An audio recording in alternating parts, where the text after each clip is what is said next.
En 1949, l'ingénieur français René Leduc réalise le premier avion à tuyère thermopropulsive.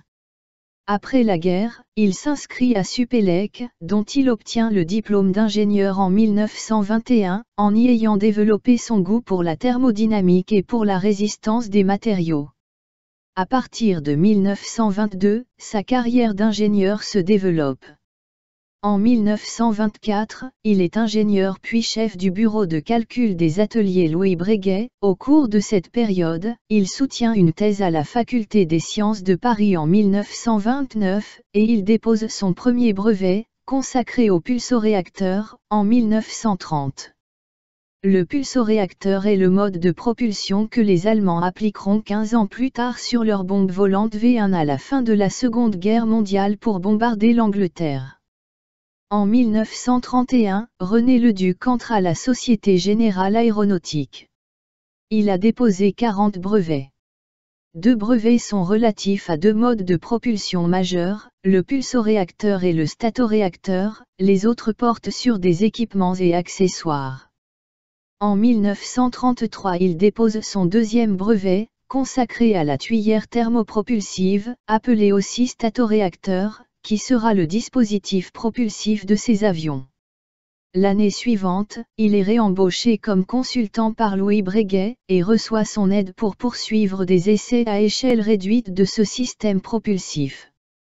Les résultats des essais, assez prometteurs, convainquent le ministre de l'Air, Pierre Cotte, de passer un marché pour la fabrication d'un prototype. Ce sera le Leduc 010, dont la presse se fait l'écho à partir de 1936 et dont la fabrication du premier prototype est commencée en 1937. Quand éclate la Seconde Guerre mondiale, l'avion n'est pas terminé.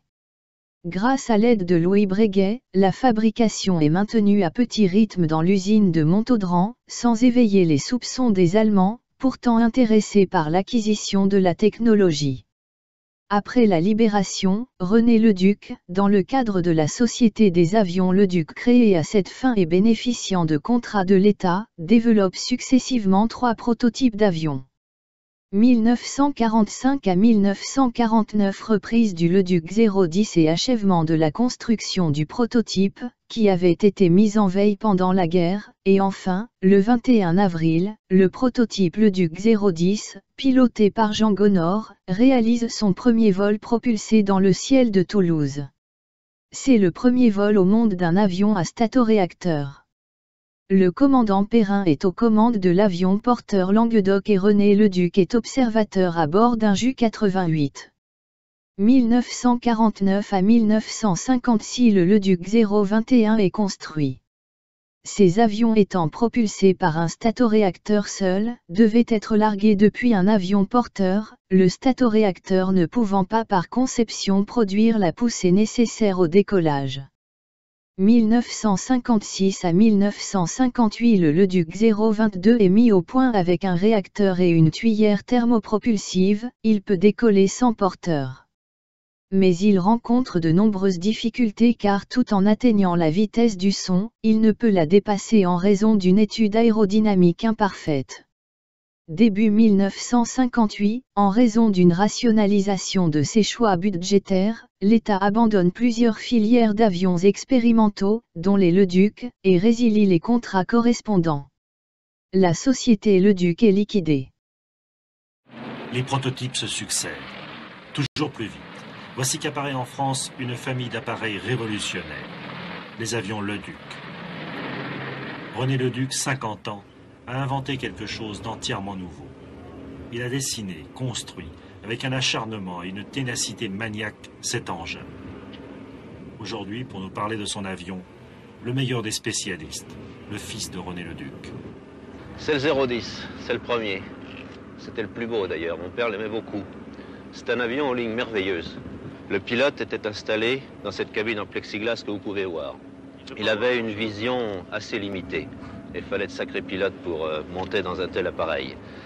Il y avait 2 hublots de côté pour des visions latérales, ainsi qu'un hublot dessous.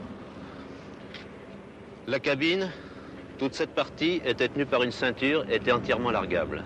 C'est-à-dire que le pilote n'avait pas besoin de sauter en parachute, c'était la cabine elle-même qui servait de parachute et il arrivait au sol dans sa cabine. On voit là des ailes extrêmement minces, profil laminaire, et qui pourtant contenaient 1000 litres de pétrole. Le train d'atterrissage, très simple, qui n'avait qu'une seule fonction, c'est de sortir. Puisque l'avion ne décollait pas par ses propres moyens, il était emmené en altitude sur un Languedoc, un quadrimoteur, et largué à une vitesse de 300 à l'heure. C'est à cette vitesse que le pilote pouvait commencer à se propulser par ses propres moyens. Et le fameux moteur, cette fameuse tuyère, tout le secret est là-dedans. Vous allez voir quelle simplicité était cet avion. Il n'y avait aucune pièce en mouvement.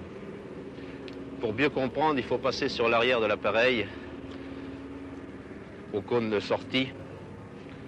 Vous allez pouvoir regarder à l'intérieur et vous apercevrez qu'il n'y a rien.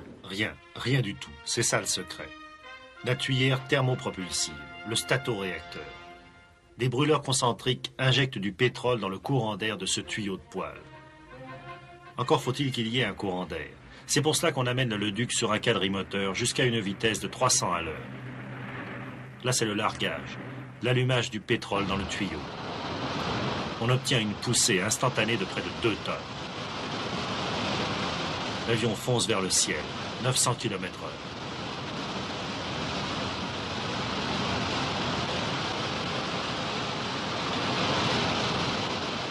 René Leduc fait voler successivement 4 prototypes différents. Puis pour se libérer de la suggestion d'un avion porteur, il construit le 022, un réacteur et tuyère thermopropulsive. Décembre 1956, le 022 décolle par ses propres moyens. Quel magnifique avion. Très largement supersonique, il aurait pu sans doute donner une avance décisive à l'aviation française. Il se trouva un gouvernement pour décider l'abandon de l'avion. Pour le duc, c'était fini. Les 2 fils et la femme de René Leduc étaient avec lui lorsqu'il a reçu la lettre du secrétaire d'État à l'air le 15 février 1958 qui annonçait la fin des essais. Ah, monsieur, ça a été épouvantable. Je crois que ça l'a vraiment tué.